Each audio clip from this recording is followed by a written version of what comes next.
born in Iran. I grew up. Okay, here we go. Yep. Okay, well, good afternoon, everybody. Thank you for joining this IFFS webinar.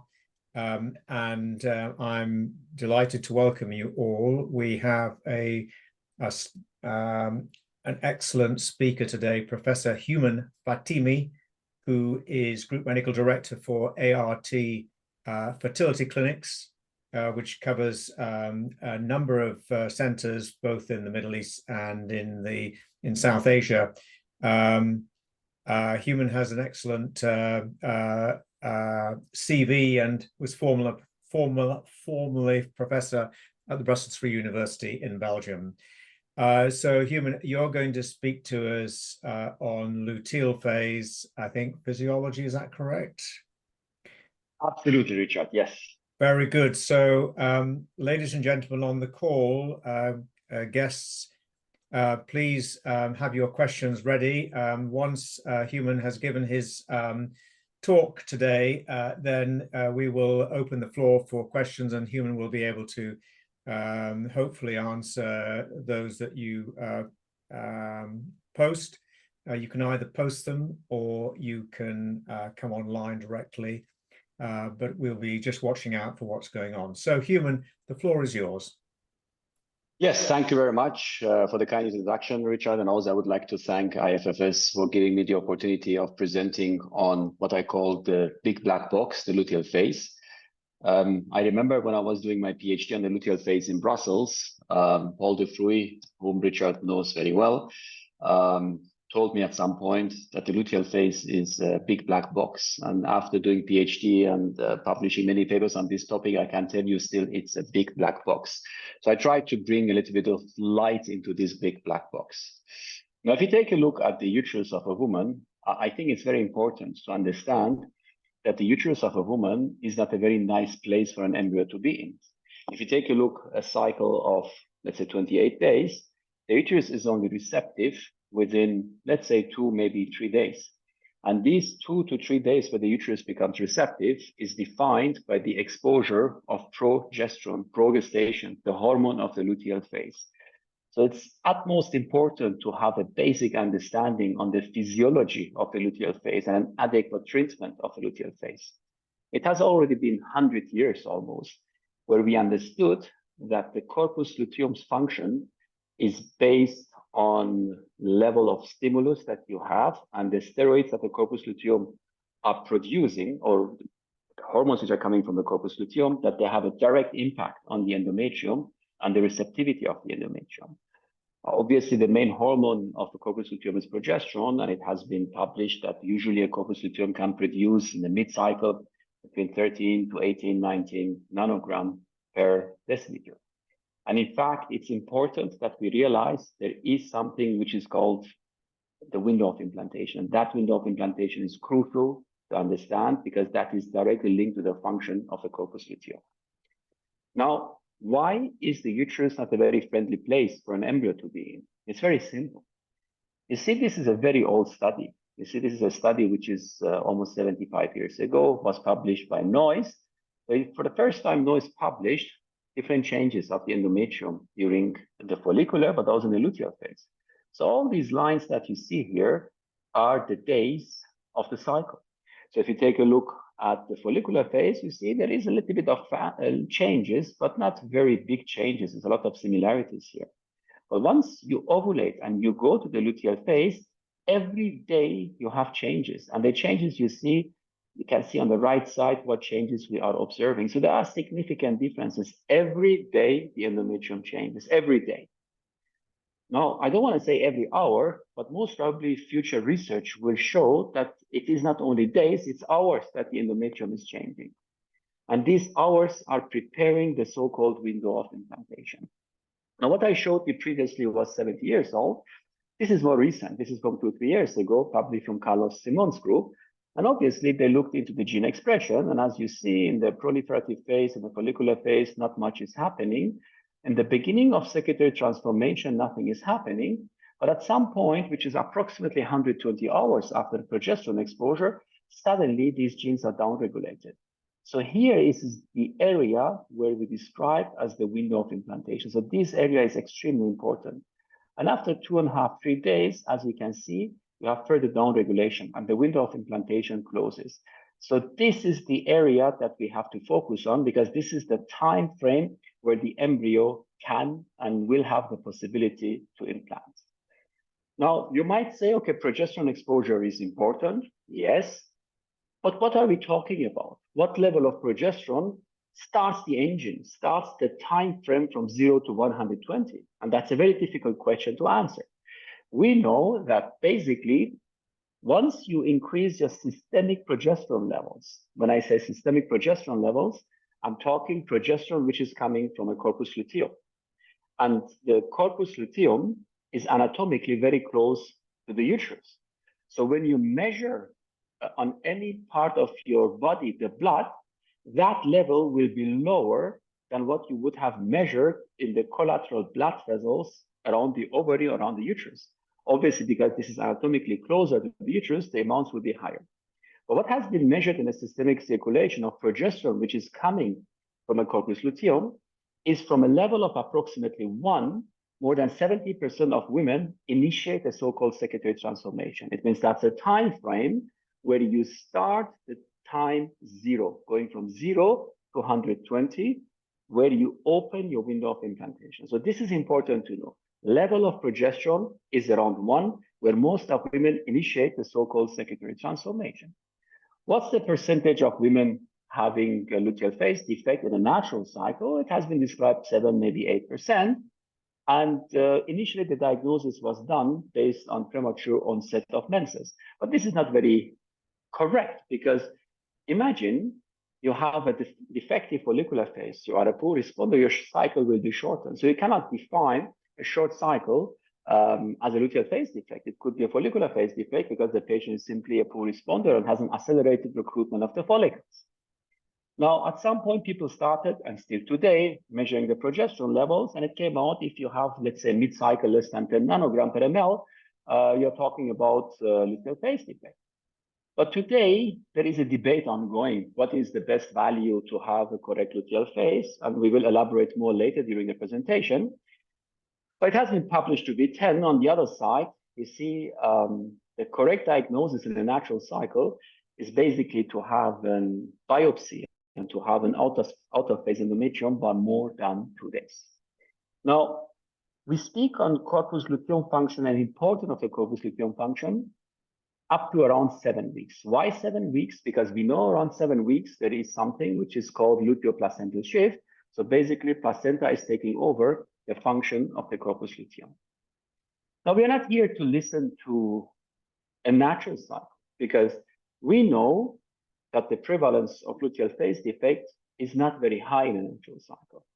But if you take a look at the stimulated cycle, and you see here a stimulated cycle, you see it start with a long agonist protocol. You do your down regulation in luteal phase. Once everything is desensibilized, follicles are synchronized and fully suppressed, stimulation, trigger sharp luteal phase support. Short agonist, day 1 or day 2 of the cycle, agonist, the day after stimulation, trigger luteal phase support. Antagonist protocol, you start stimulation after 5-6 days, where there's an imminent need to prevent a premature LH rise, you administer your antagonist, trigger luteal phase support. So what you see here is the follicular phase of all stimulated cycles differ based on how you're stimulating the patient. But if you take a look at the luteal phase, they're all the same.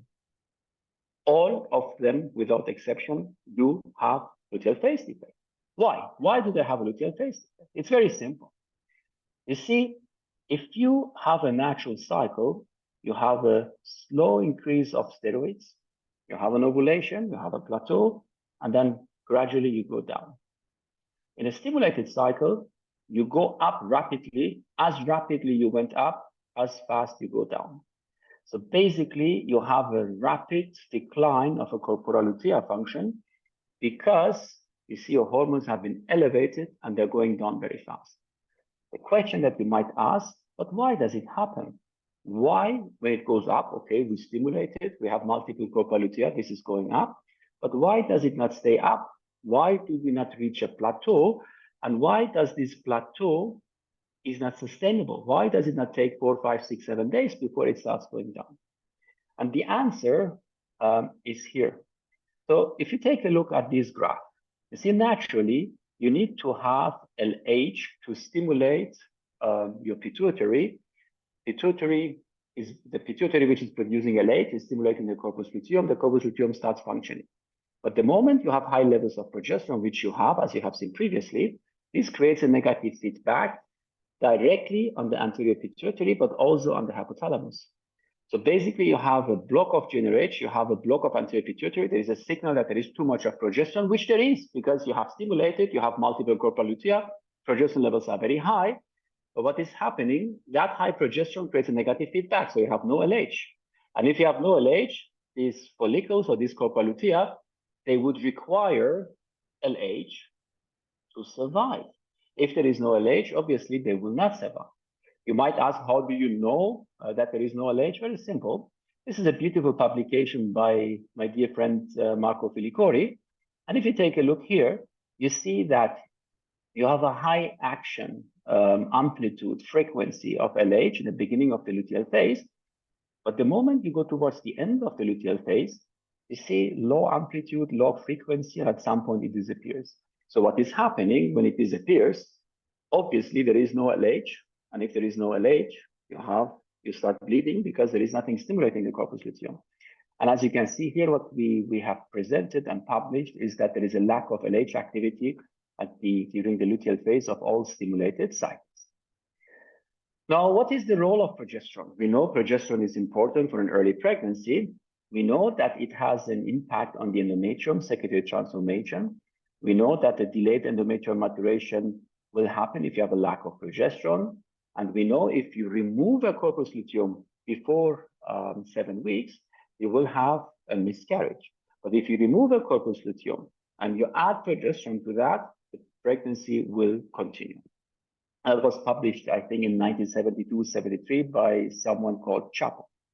Now, if you remove and you add only progesterone, not estradiol, only progesterone, the pregnancy will continue. But the impact is not only on endometrium. The impact is not only on myometrium because it's releasing the contractibility of the uterus. Obviously, it has also an impact on inflammation. It has an impact on immune response. It's an immunomodulator. It is working on a factor which is called PIDF. I'm going to elaborate a little bit later also on that factor. So it's not only a local action, it's also a systemic action that progesterone is working on. Now, why myometrium? Very simple, because it reduces the contractibility. So the higher your progesterone, the less contractions you have. And the lower your progesterone, the more contractions you have. And obviously, the more contractions you have, the more the risk of expelling an embryo which is transferred into the uterine cavity. Now, how do you save a luteal phase? Obviously, you administer progesterone. Very simple. So that is easy because with progesterone, you solve the problem. The next question which rises is, okay, but how do you administer progesterone? Do you give orally? Do you give intramuscularly, subcutaneously, vaginally, rectally, or any other form of progesterone? Now start with intramuscular progesterone because this is which have been used for many years, I think in the 80s and 90s, and still in some countries, especially in the US, and I think also in Canada, they use some kind of intramuscular progesterone. In Europe, it's much less. I don't want to say non-existing, much less. And in the rest of the world, sporadically, some clinics still use some intramuscular progesterone. Now, is it effective? Yes, of course, it's effective. You reduce high levels of progesterone, but it's very painful. There is oil inside. It can create allergic reactions, oxidation, high body temperature. It has to be administered by a nurse or husband or a physician. And there have been several cases of acute eosinophilic pneumonia with patients almost dying because of the oil. And to the best of my knowledge, it's still not approved by FDA for IVF treatment. You might say, okay, what about subcutaneously? Subcutaneously has been also studied extensively. And if you take a look, it's also efficient. If you compare it with vaginal, the results are absolutely similar. Now, something I don't understand, our IVF patients are already taking so many injections. Why do we have to add more injections into it if we can solve the issue with vaginal or even rectal progesterone? What about intramuscular progesterone? Again, if you compare intramuscular with vaginal, the results had been published to be similar. You might argue, yeah, but didn't you see the recent publication, recent, I'm going to say 2-3 years ago, from the US, where they demonstrated that intramuscular is superior in frozen cycles as compared to vaginal. I'm going to come back to that study also to explain to you why this study had significant weaknesses and should not have been published. Now, if you give progesterone vaginally, obviously you reach the vagina through the vaginal collateral blood vessels, you absorb very fast into the endometrium and myometrium, and that's exactly where you want it to be. So you need to have a local function, endometrium, myometrium, but obviously you need also to have a systemic function, because we know that progesterone has an impact on the immune system. It's an immunomodulator, as you have seen previously. And you can see on the left graph the absorption and the level in the systemic circulation based on the administration of progesterone. Now, this is the study that I told you, which was published in the US a few years ago, and a very simple, straightforward, randomized controlled trial. They compared intramuscular with vaginal, and the conclusion was intramuscular is superior to vaginal. Now, this is against what I just have told you, because I told you the latest meta-analysis a few years ago demonstrated randomized controlled trials, IM versus vaginal, the results are the same. But now suddenly you have a study making a statement that's not true, IM is superior to vaginal.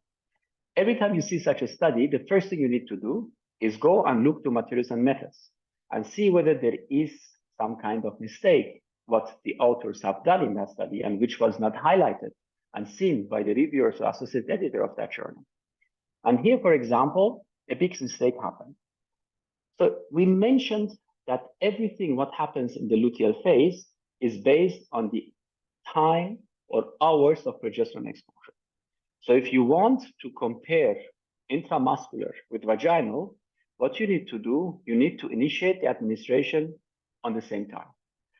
Obviously, with the intramuscular, you have a rapid absorption and you have within minutes high levels in the systemic circulation, which will also lead to your endometrial circulation. But also the vaginal one will be absorbed faster locally, endometrium, myometrium, and gradually and slowly you will also have a systemic absorption. But at the end, in order to compare these two, you need to administer the two at the same time.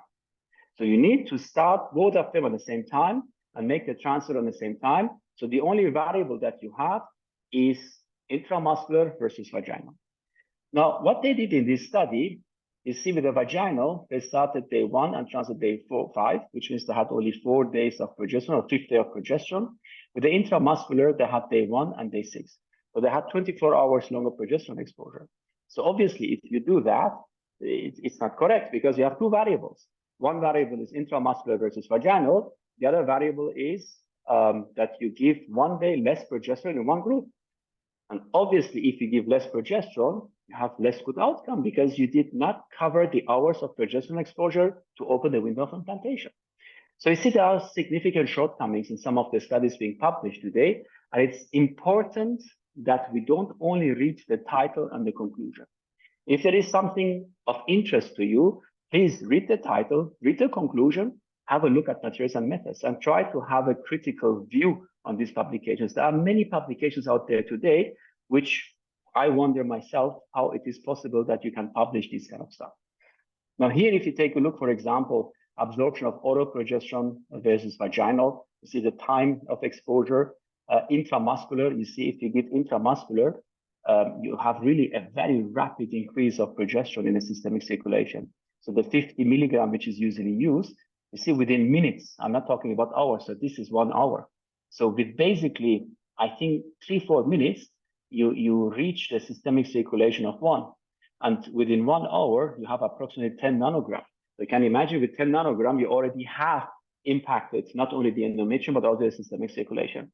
So all these details have to be put in consideration if you want to compare two drugs with each other. So I think if the hours would have been respected correctly, the results would have been the same, which has been published in many occasions in the past. Now, we have briefly mentioned that it's also the immunomodulator. So basically, a pregnancy of a woman, it's a weird situation for the body of a woman. You see, first, you need to go from pro-inflammation to anti-inflammation, because the implantation is an inflammatory process, but at the other side, the mother has to accept the gene pool of the father, meaning that you need to suppress the immune system. The immune system is suppressed, the pregnancy grows, but towards the end, when the woman is delivering, the pregnancy has to be rejected to initiate the delivery. So it goes, it's very dynamic from pro-inflammatory, anti-inflammatory back to pro-inflammatory. There are a couple of factors which have a function here. A very complex process, difficult to understand, but just to simplify, you see progesterone has an impact on the T helper cells. They activate something which is called PIDF, progesterone-induced blocking factor, and these acts on T helper cell 1 and T helper cell 2. So basically, a healthy pregnancy has the overload of T helper 2, which is activated by PIDF, and less of T helper cell 1. So basically, this is a healthy pregnancy. If you have less activation, if you use an anti-progesterone, for example, what you will see, you have less PIDF, you have more of T helper cell 2, and basically this will lead to miscarriage. And if you block more, as you can see, there is a high risk of miscarriage.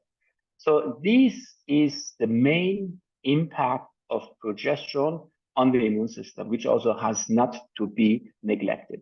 So the other factor is, okay, now when we are looking on the luteal phase, it could be a natural cycle, it could be a fresh cycle, it could be a frozen cycle. But this frozen cycle, again, could be natural, could be HRT, could be a downregulated HRT. What is a good pregnancy? What is a good progesterone level to have? Now, many people, especially Elena Labarta and colleagues from EV in Valencia, they came out with a certain cutoff level. Basically, what they said is that you need to have a progesterone level, different studies, 9.2, 8.8, and so on. So I came up with a cutoff level that you need to have a certain cutoff level of progesterone. Now, I think you have to be very critical when you take these kind of cutoff levels. Imagine you take a progesterone, I don't know, at 10 o'clock in the morning, and you measure your progesterone at 12 o'clock, or 1 o'clock, or 2 o'clock, or 3 o'clock. Based on the time when you have your progesterone, as you have seen, the systemic progesterone levels will differ. So it's utmost important to understand what time was the progesterone taken. What time was the progesterone measured? So all these deltas, all the differences need to be put in equation before you draw any conclusions. So I think we have to be, again, critically minded if we look at the value of a progesterone. And I think we need more studies and more detailed assessed studies in order to have a better understanding on the real progesterone level. And, you know, just putting together some slides of different variables. I see some have said you need progesterone of 20, you need progesterone of 11, 9.2, 10, 20.6, 18.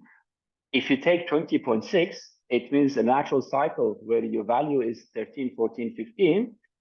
None of the, I don't know, 8 billion people on Earth should not be there because everyone would have a luteal phase defect. So I think we need more studies, but correctly conducted studies to have a better understanding on a correct cutoff level. Another interesting study, just to highlight mistakes that are being done. In this study, beautifully conducted, they looked at the progesterone measurement the day before transfer in a natural cycle.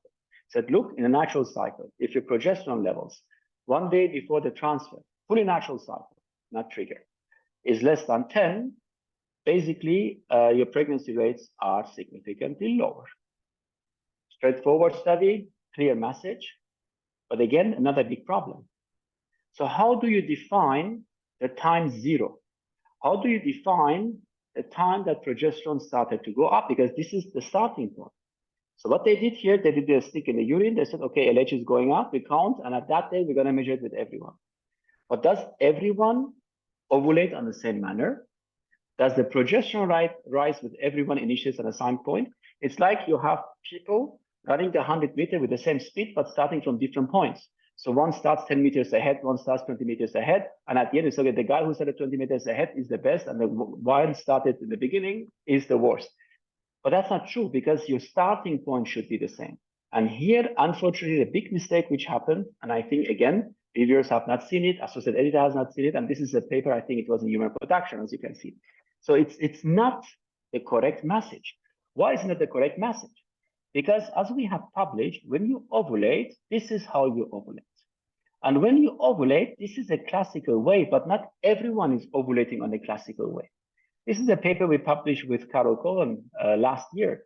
We demonstrated that you have a kind of progesterone rise, but this progesterone rise differs among women.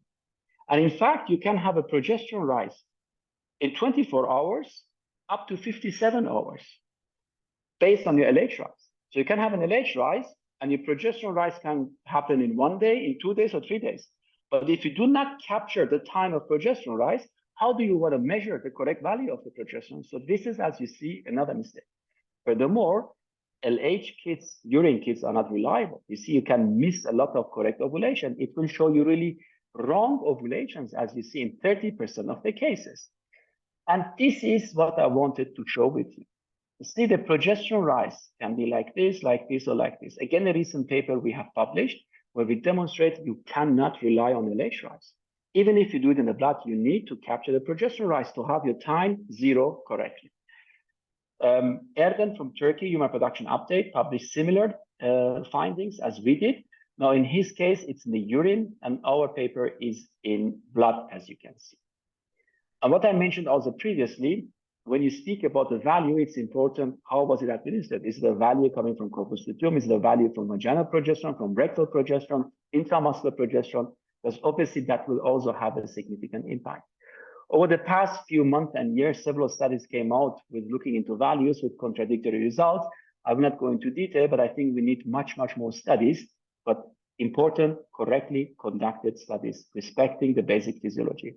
Because if you do not respect the basic physiology, you have too many variables, you will have results which might be correct or incorrect. And I think that's a shortcoming in our field. So we published a few months ago, actually it's more than a year and a half ago, 2022, a paper where we described the issues that we have with the systemic progesterone measurements. And what are the shortcomings and how should they be addressed? So I hope future studies will address these shortcomings in order to prevent bias being created. Now you might ask, you're talking about vaginal, rectal, intramuscular, subcutaneous progesterone. Why do we not give progesterone orally? Very simple, because if you give oral progesterone, it will be broken down to its compartments, 5-alpha, 5-beta, which are not active anymore. So basically you will reach a certain systemic level, but you do not reach the endometrium because it's broken down by first bypass effect in the liver. Now, Chakmakian did beautiful job in 80s, 87, 88, 89, where he looked into the progesterone absorption, natural micronized progesterone, sublingual, vaginal, rectal, and oral. And as you can see, there is always some absorption, and the absorption is not bad. You reach really high levels of systemic progesterone. The only problem is it goes up and it goes down rapidly. So systemically, you have good values, sublingual, vaginal, rectal. For example, here, if you see with 100 milligram oral natural micronized progesterone, you reach levels of within 1 hour to 13 nanogram, which is a good value, but obviously it goes down rapidly, and that is not enough to reach the endometrium. Hence, this is not given orally. On the other side, if you give vaginally, and I think future studies should elaborate on that. If you give vaginal progesterone, you have a good vaginal absorption, endometrium, myometrium is taken care of, but the immune system is not taken care of. Why not adding oral progesterone or doing study to look into the systemic values to have an impact? Because it's not that it's not absorbed, it is absorbed, but it goes down rapidly. But you don't care, because if your endometrium is taken care of, what you're looking at is the systemic value. Again, future studies, and if any one of you is interested, this is a beautiful study that you could do. Now, what about dihydrogesterone? First, it was Chakmakian and then Ganesh from India in Calcutta, where they did the big study, 1,300 women, and they said, look, the results are comparable. The problem with that study was different stimulation protocols, different trigger shots, different days of embryo transfer, 38 sites, different labs, IVF, ICSI, different stimulation, agonist, antagonist. So a lot of heterogeneity. Then the Lotus trial came, published by a pharma company, saying, look, the results are good. You can use oral dihydrogesterone as a luteal phase support. Now, the problem with the oral dihydrogesterone is it seems to work, but this is an endometrium of the same woman who had received vaginal progesterone, And after, I think, 2 to 3 months, we gave her oral dydrogesterone. And we looked at the endometria, and as you can see, this is an in-phase endometrium, coiled glands, you have active secretion, some residual vacuoles, and you have stromal edema. And as you compare it with here, you see you have a lot of vacuoles, you have no stromal edema, there is very little secretion here. So this is an out-of-phase endometrium. So in fact, there are some contradictory publications on that. Furthermore, there have been some reports on cardiac malformation of the use of synthetic progesterone being dydrogesterone. So I think we should be cautious of using dydrogesterone as a luteal phase support. Now, do we have to add estradiol? Because corpus luteum is not only producing progesterone, it's also producing estradiol. And basically, there were several RCTs. We also contributed to one of these papers. And when you look at the outcome, you see there is no benefit of adding estradiol to the luteal phase support. Why? Because the endometrial estradiol receptors in the luteal phase are no more active. They're active in the prolactive phase, in the follicular phase, but not in the luteal phase. Hence, no need to add estradiol for the luteal phase support. Now, you might ask, can we not give ACG because ACG has the same structure as LH? Yes, we can do that. And actually, it works. The only problem is you increase the risk of OHSS. Next question. When do you have to start the luteal phase support? Do you have to start it in the fresh cycle, the day of ACG, the day you do final oocyte maturation, the day of egg retrieval, the day 3 transfer, on the day of transfer, day 5? In fact, you see, if you start too early, it's not good because it's like you have a premature progesterone rise. You could start it the day after the egg retrieval. Basically, you have 2 to 3 days time after the trigger to start with the luteal phase support. If you postpone that by more than 4 or 5 days, you might have a luteal phase defect and it might be too late for that. So basically, up to 3 days, you can give your luteal phase support, but you should not start too early. So the earliest you should start is after your egg retrieval. Next question is, okay, you have initiated your luteal phase support the day after the egg retrieval or the evening of egg retrieval. How long do you have to continue in a fresh cycle? When the ACG is positive, up to 7 weeks, 12 weeks, or during the whole pregnancy? Answer is very clear, because when the patient is pregnant, the trophoblast is going to produce ACG. That ACG is more than enough to stimulate this copper luteal. So many studies also we have conducted in RCT looked into the impact of stopping or continuing, and the answer is very clear. So you see, we did a study with Dimitra Kiru when I was in Brussels, Mohammed Abougar, Anderson. So many people did these studies, and at the end it came out there is no benefit of prolonging luteal phase support. You might say, but if I stop it, maybe the patient has a miscarriage and maybe I could continue. Yes, you could continue, but what you do, you will postpone a miscarriage. You will not prevent a miscarriage. And I think that's important. That does not prevent a miscarriage because the ACG, which has been produced, it stimulates the copper luteal and you will have high levels of steroids. So I think that's important to highlight. Now, a very interesting entity is the agonist triggering, which creates a severe luteolysis, but it also prevents the OHSS. But agonist itself can also be administered as a luteal phase support.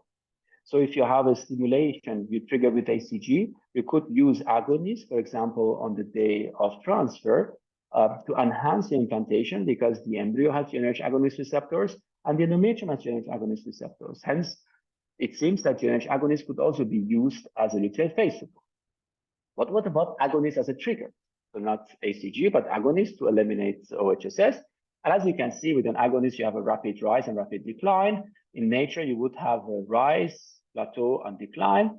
And when we do ACG triggering, you see you go up, and it has a prolonged activation of ACG because the 28 amino acids, the so-called carboxyl terminal peptide, which is giving you a long half-life time of ACG up to 6 to 7 days. So you see, you have a rapid action up and down, and this rapid action seems to reduce the risk of OHSS because you have a rapid luteolysis. So almost OHSS seems to be eliminated. Why? Is because you stop the production or you lower significantly the production of vascular growth factor, which is responsible for OHSS. So we published a study in fertility sterility about 10 years ago, where we randomized donors, egg donors in Brussels at that time, to be triggered with ACG, the green line, to be triggered with GnRH agonist, but safe with 1,500 ACG. So they are very identical, as you can see. But if you give GnRH agonist and just progesterone for luteal phase support, see what is happening. See, you have significantly lower levels of progesterone. And if you give an agonist without luteal phase support, this is what is happening. So the conclusion was, after an agonist triggering within 4 to 5 days after the egg retrieval, you have a severe luteal lysis. Now, the beauty of science is you can always correct yourself. And I can tell you, this study, it was a good study, but it was a wrong study. We were wrong. Why were we wrong? Because we published that everyone after 4 to 5 days has a significant luteal lysis. But you cannot say that everyone has a significant luteal lysis, because these OHSS preclinic does not exist. You see, we published the very first OHSS after agonist triggering in fertility sterility, I think also by now 10 years ago, where we described, look, you can give an agonist, and with an agonist, some women do not have a luteal lysis at all. So it's not one size fits all. Not everyone will have a severe luteal lysis. Most of patients would have, but not everyone. So Peter Humed and others came out with the concept, which we also supported at that time, that when you have your decline, you just add 35 hours after the trigger, 1,500. And the thought was that with this system, you would avoid and eliminate OHSS and rescue luteal phase. But Aisha Sehan, together with Michael Dahan from Canada, published this paper that if you give 1,500, you still have a significant amount of patients who will develop OHSS. So that seems not to be the correct approach for these patients. So we started looking what's happening in the basic physiology of the luteal phase when you trigger with an agonist. So basically you have a luteal lysis, but that luteal lysis seems not to be identical with everyone. So you might have a slow luteal lysis, you might have no luteal lysis at all, you might have a very rapid luteal lysis. So we thought, why do we not start measuring the pattern of luteal lysis before we add the ACG? So not blindly everyone 1,500 after 35 days, 35 hours, but agonist triggering and then measuring after, let's say, 2 days, the systemic progesterone levels, and see how they drop. Do they drop the same? Do they drop differently? Don't they drop at all? Because if there is no drop of progesterone, why should we give ACG? Because there is enough progesterone in the circulation. So also with some other groups, we published some papers looking to even spontaneous pregnancies after agonist triggering and no luteal phase defect at all. So we started publishing and looking into the endocrine profile of the luteal phase after the agonist triggering. Now, at that time, this was 6-7 years ago, in the country we were working, it's United Arab Emirates in Abu Dhabi, the law was that it was not allowed to freeze embryos. So we had to transfer fresh. Don't ask me why, but that was the law of the country at that time. So we were obliged to transfer fresh. So we had to be innovative in order to avoid any risk of OHSS. So what we did, we started measuring all the progesterone estradiol levels after the egg retrieval. And it was very interesting to see that basically 2 days after the egg retrieval, 48 hours after the egg retrieval, we had women that had very low progesterone levels after the agonist triggering, and we had women that had extremely high progesterone levels. And this assay, the maximum value it can measure is 60. So that was the maximum, but actually the real value must be higher. It could have been 70, 80, or 90. We could not measure it because that was the maximum of the assay. But I think we all agree that there is a significant gap between the lower and higher value. So this was for us an indication that you have an individual pattern of luteal lysis. It's not one size fits all. And you cannot say, I'm going to give everyone 1,500, because if the lady has 60, 70, 80, you give 1,500, you can be sure that she will develop OHSS. But that lady who has 10 or 11, if you would have waited 1 or 2 more days, she would have 1 or 2, and she would have started bleeding, and she has a significant luteal phase defect, and you would be too late to rescue it. So this is why we came out that you need to individualize. It's called luteal coasting. Basically, you let the patient in the luteal phase to be coasted, and once you reach a certain level, you rescue it. Another publication we did with my colleague Barbara Lawrence, where we took patients with the same number of follicles, with the same number of eggs, and we measured the endocrine profile in their follicular and in the luteal phase.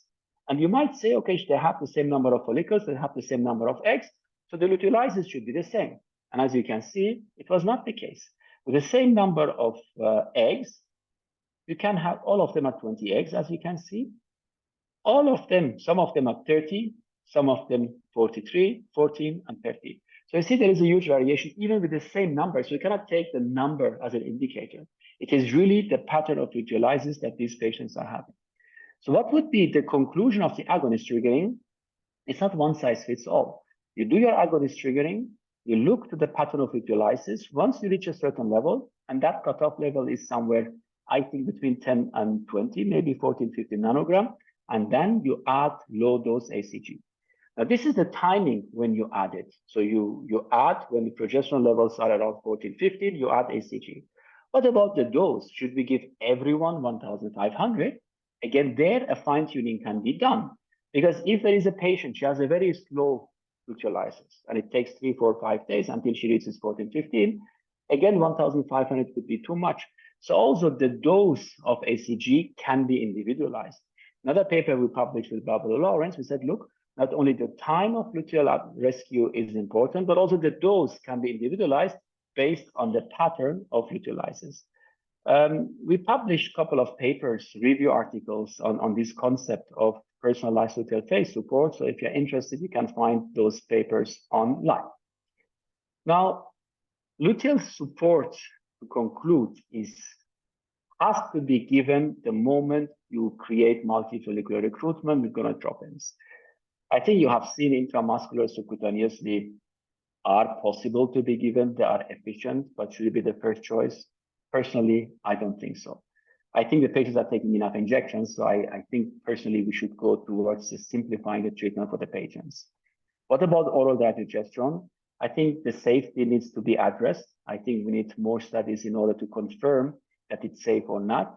More and more studies are looking to cardiac malformations with women, the children of those women who were exposed to oral dydrogesterone. So we need more studies to address the safety of it.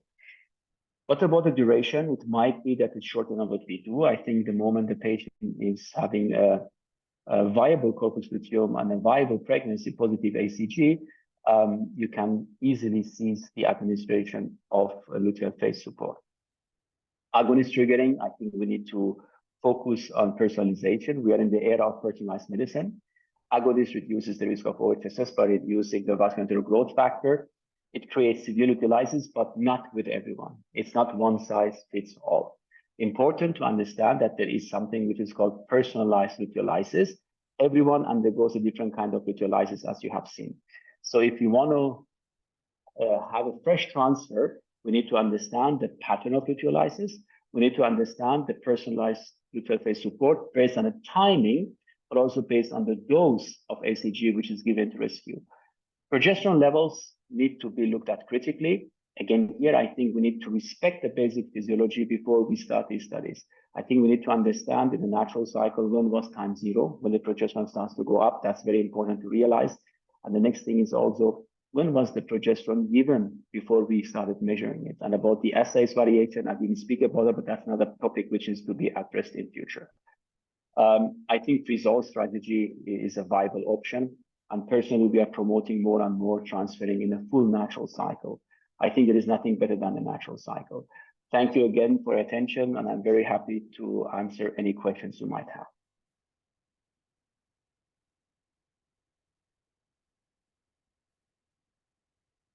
Thank you, Human. That was a fantastic review, and I'm sure it'll provoke some discussion. I've not got any questions on the post yet. You didn't mention FETs. It's perhaps just slightly wider than the remit. Any thoughts about FET and natural versus program cycles?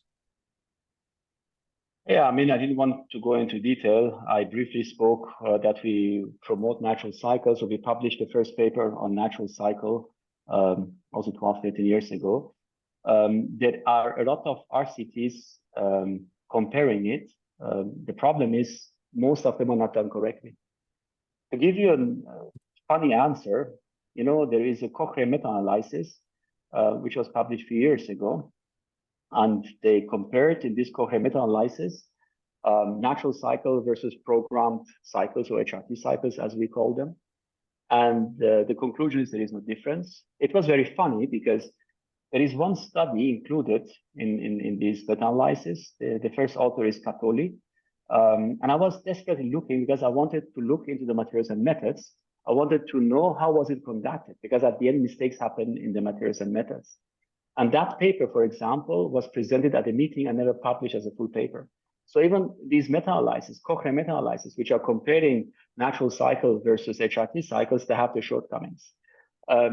Personally, that's my opinion, and we published several papers over the past 3-4 years on this topic. I think the natural cycle is superior to HRT cycle. You might argue that based on the meta-analysis published in the past 2 to 3 years, where they say there is no difference. At the end, it is in our hands, it makes a difference. You see, today you cannot say, okay, what we publish should be reflected to everyone else, because there are a couple of things which need to be respected. As you have seen, the time of progesterone exposure after natural cycle is absolutely important. You cannot diagnose an ovulation with a stick in the urine. You need to understand when the progesterone starts to go up. You need to understand how many hours you need to synchronize that embryo with that endometrium. The beauty of an HRT cycle is you can plan everything easily. So you start progesterone, you come back after X days, and I transfer. But with an HRT cycle, you are also missing a corpus luteum. Corpus luteum is not only the source of steroids, it's not only the source of progesterone and estradiol, it produces other factors like relaxin, vascular endothelial growth factor. So we know that basically these factors are responsible for the blood supply of the placenta. Imagine you have lack of relaxin. Imagine you have lack of vascular growth factor. It will have an impact on pathologic blood supply of the placenta. It will increase the risk of preeclampsia. It will increase the risk of pregnancy-induced hypertension and a lot of collateral damage, let's call it that way, which you do not have in a natural cycle. So again, this area of natural cycle versus HRT needs to be studied more detailed. And unfortunately, up to today, we have very, very few, if none at all, comparing it correctly. Okay, thanks for that. I've got a couple of questions now. I've got a question from Genia Rosen. What level range of serum P4 do you use to diagnose ovulation? So I tried to answer that with one of the slides in the beginning, and that's a very difficult question. We know that if you have a progesterone between 1 and 1.5 nanogram per ml, that you initiate your secretory transformation. But again, here is the pitfall, because the lab where you're analyzing, some of the labs, they don't care if it is 0.6 or 1, you see. To give you an example, the moment we moved to Abu Dhabi, I took a sample of a patient and I sent it to 10 different labs. I had more than 100% variation of progesterone.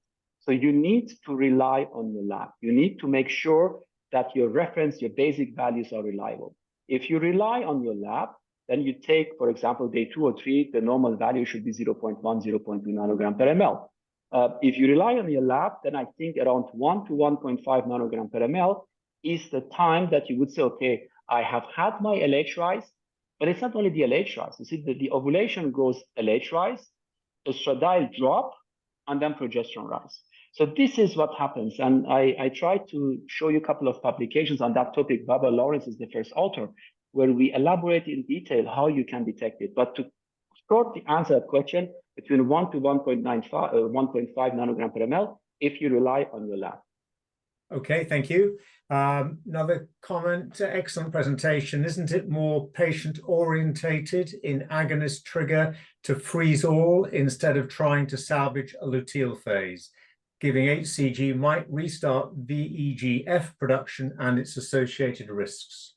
Absolutely, absolutely. So we, 3 years ago, the law in the country we work has changed. So now, since 3 years, we never transfer fresh. I mean, I'm personally against fresh transfer, but that's another debate to look at. But I would go with freeze all with everyone, not only with agonist triggered, also with ACG triggered. But I fully agree. If you do an agonist triggering, of course, freeze all is the best strategy. But there are countries where, for example, you don't rely on the lab or freezing, the patients don't want to have the transfer and you want to go ahead. So I think we have to look one case per case how you want to go ahead. But if you ask me fresh versus frozen, not only agonist triggering, I think with all cases, we should go towards frozen. And I'm sure in the next 5 to 10 years, more and more studies will come out to demonstrate this. Okay, thank you. Another one. Thank you for your wonderful review. Some studies have shown that too high progesterone levels are associated with a lower live birth rate. Do you have any comment on that? Could we risk to give the patient too much progesterone when LPS is given? Thank you. That's a brilliant question. You know, there was a publication 2 days ago, 3 days ago. I don't remember the name of the first author. It was published in Fertility Sterility, where they looked into high levels of progesterone. They stratified the patients in 3 categories: low, medium, and very high progesterone, and nothing came out. So the question is there a ceiling effect? Can you have too much? That study 3-4 days ago published said no. I have to say, however, there was a publication in the Journal of Cancer many years ago from Denmark, I think 7-8 years ago, where they demonstrated that actually too much progesterone could increase the risk of cancer with offsprings. So I think we should be cautious of giving too much progesterone, even though the recent study 2-3 days ago on FNS failed to demonstrate any difference. Okay, thank you. That, I think, answers Mariam Farouquai's question also. High levels of progesterone detrimental in FET, question mark. So I think you've covered that. Where are we now? When do you use luteal phase support in natural cycle FET? Do you use it at all? Any indications? I think you've probably covered that. Do you want to add to that? Yeah, that's a good question. See, the question is whether if you have a natural cycle, do you have to give a luteal phase support? That's a fair question.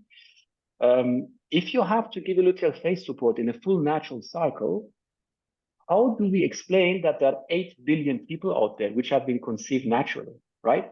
Without a luteal phase support. So I have my doubts whether we have to give luteal phase support, even though there was a publication, Europroduction Update from Alier Weissman Group from Israel, I think, last year, where they said, yes, it's good to give luteal phase support. Personally, I think we need to conduct correctly diagnosed ovulation and then evaluate, do we need luteal phase support? And we are currently doing that study. So I hope I can answer this question next year. Okay, thank you. What is recommended level of serum progesterone for FET after HTR? Question mark. Your view about giving more than 2 types of progesterone in FET? Question mark.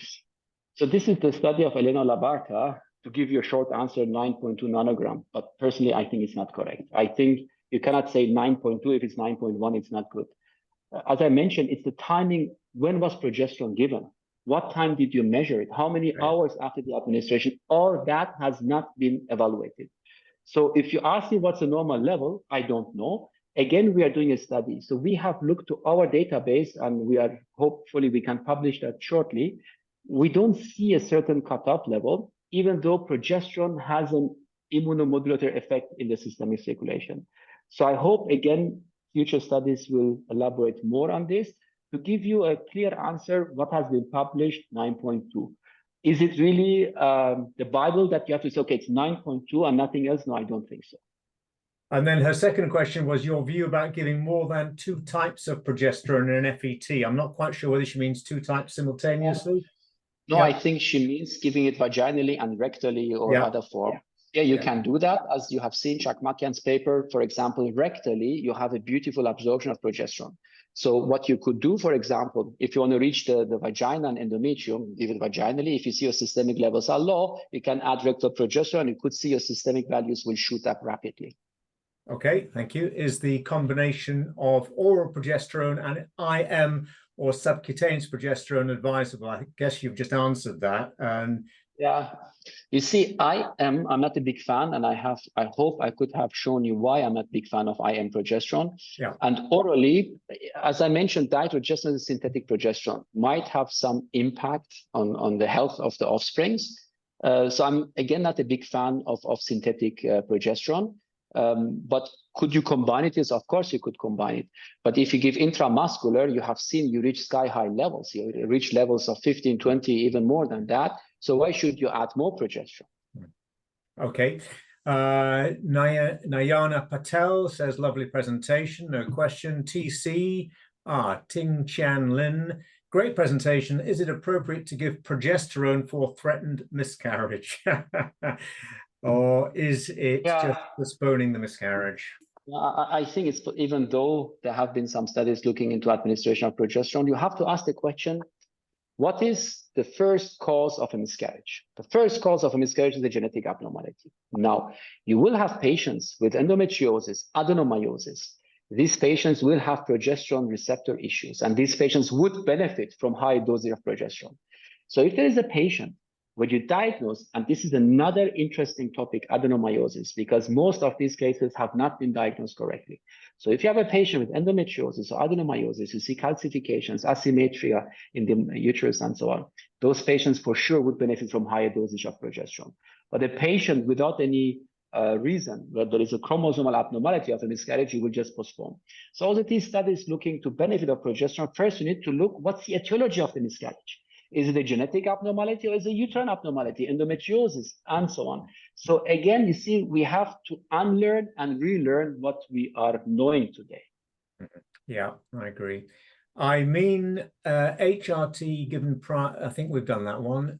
Let's go on to another one. We have an ongoing study from Sahlgrenska Gothenburg on that topic right now, the Prof study. I don't know whether you're familiar with that. Perhaps she wants to give us a bit more information on that. AP, Augustin Pasqualani, hello, excellent presentation. You said that you suspend luteal support approximately 7 to 8 weeks. I thought it was a bit earlier than that, but I could be wrong. Do you stop gradually or stop all at once progesterone? Thank you. So I think natural cycle, we're doing a study now, so to see whether you need or you don't need, that's one thing. HRT cycle, I think in Brussels, there is a study ongoing because in a program cycle, obviously you don't have a corpus luteum and no one knows exactly when to stop. They are looking, I think, 7, 8 weeks, 10, 12 weeks. And I think there seems not to be a significant difference, even though I'm not sure about this data. Currently, most centers in the world continue with the HRT or program cycle up to 10, 11 weeks and go down gradually.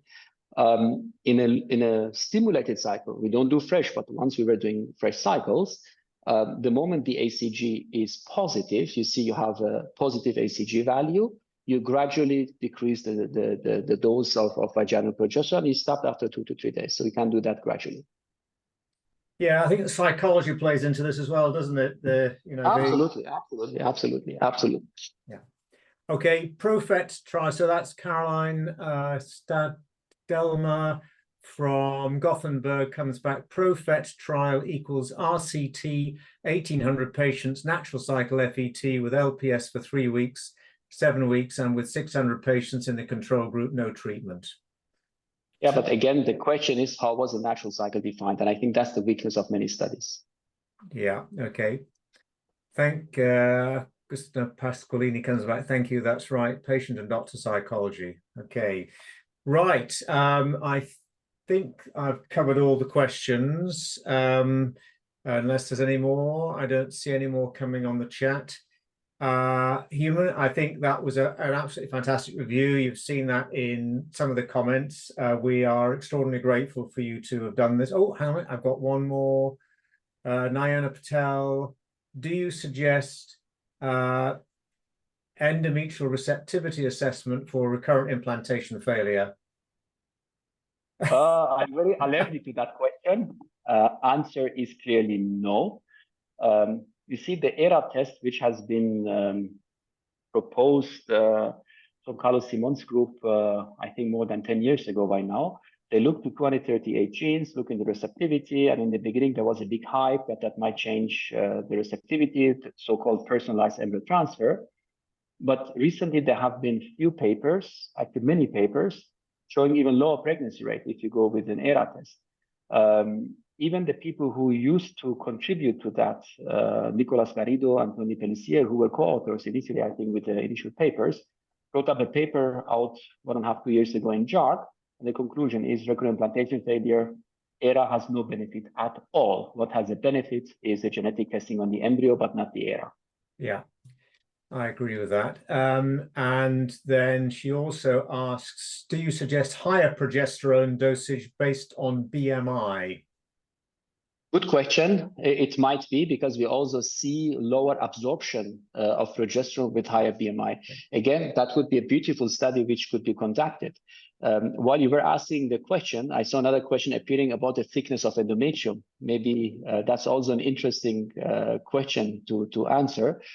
We just published a paper with Bari Satta as the first author in fertility sterility, where we looked to 950, 960 patients, single embryo transfer, and PGTA, respecting the correct diagnosis of ovulation. And you know what came out? We did not expect this. There is no difference between 3-4 millimeter or 10 to 12 millimeters of endometrium. And it's not a small study, it's almost 1,000 patients. Wow. That was published again 2-3 months ago. So when we speak about thickness, first you need to eliminate the variable of embryo, so euploid embryo. So these were, sorry, just to clarify, these were euploid embryos, yeah? Euploid embryo, single embryo, euploid embryo, fully natural cycle, or you can go to HRT, but the natural cycle has to be correctly diagnosed based on progesterone rise, not only LH rise, and not in the urine. That is a big mistake that many people do. So you need to have an LH rise, and you need to diagnose your initial progesterone rise. Then looking into the thickness of endometrium, between, I think, 4 millimeter and 12 millimeter, there was no difference. Not in natural cycle and not in the HRT cycle. And it's a big sample size. So I think we need also to rethink about our so-called thickness of endometrium. Okay, if you're able to, Human, you've got 2 more questions, and then I'm going to draw a line then. Does artificial intelligence play a role in endometrial receptivity? That's a bit controversial, I would say. Yeah, that's controversial. But maybe what I can tell you on AI, you see, currently you have embryologists, you have geneticians, you have endocrinologists, and you have whatever you have in the lab. You see, everyone is working on AI, but the mistake is they're not communicating with each other. You see, the embryo that you want to transfer has been created by a stimulation. So you need to collect the data of stimulation. You need to have the data on embryo division pattern. You need to have the data on the endocrine profile of your endometrium. You need to have a holistic approach. So AI should not have a tunnel view. But today, if you go to any congress, everyone is saying, well, you do AI, morphokinetics, you do this, you do that. I think that's a mistake. You need to have everyone under one umbrella in order to have a correct solution for the patients. Yeah. Okay, I'm going to take this as the last question. Thank you for an excellent presentation. Wondering if there is any study on the superiority of having trilaminar pattern over endometrial thickness? That's a great question. Based on what we have seen in this endometrial thickness, having a trilaminar endometrium is extremely important. So the moment you do not have this trilaminar structure, the receptivity goes down. So the thickness seems to be less important, but the aspect of endometrium seems to be crucial. Yeah, okay, I agree. All right, I am going to draw a line under it. I think you've been a fantastic presenter and participant, Human, in this webinar. I'm most grateful to you. The IFFS is most grateful to you, and I'm sure.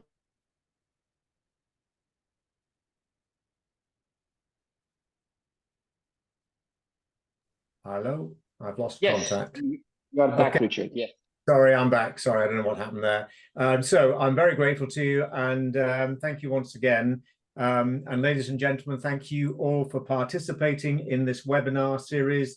This webinar presented to you by the International Federation of Fertility Societies, one of a series, and please watch out for further webinars in this series. So, Human, thank you all. Thank you once again, and have a great day. And thank you all, ladies and gentlemen. Thank you. Have a nice afternoon. Thank you. Bye-bye.